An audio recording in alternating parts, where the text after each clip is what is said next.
PDI Perjuangan Maluku perpanjang masa pengembalian formulir pendaftaran bakal calon kepala daerah. Dewan Pimpinan Daerah DPD Partai Demokrasi Indonesia PDI Perjuangan Provinsi Maluku memutuskan memperpanjang masa pengembalian formulir pendaftaran bakal calon kepala daerah dan wakil kepala daerah.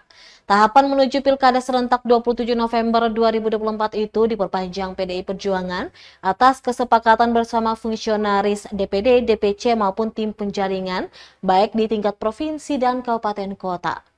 Wakil Ketua Tim Penjaringan DPD PDI Perjuangan Provinsi Maluku, Robi Tutu Hatunewa, mengatakan masa perpanjangan pengembalian formulir berlaku selama 7 hari, terhitung dari tanggal 1 hingga 7 Mei 2024.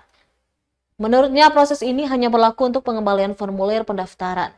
Bersamaan dengan itu, lanjutnya tim juga akan mempersiapkan proses sosialisasi bakal calon gubernur, wakil gubernur, bupati-wakil bupati, dan wali kota wakil wali kota ke seluruh struktur partai dan masyarakat Maluku. Sebelumnya, PDI Perjuangan resmi membuka penjaringan bakal calon kepala daerah dan wakil kepala daerah untuk Pilkada 2024. Penjaringan dibuka terhitung pada 17 April 2024 hingga 30 April 2024 atau berlangsung selama 14 hari ke depan. Namun hingga batas waktu yang ditentukan, masih ada Bacagub dan Bacawagub yang belum mengembalikan formulir pendaftaran. Misalnya seperti Bacagub Jeffrey Apolir Hawarin atau JAR dan Hendrik Lewerisa atau HL.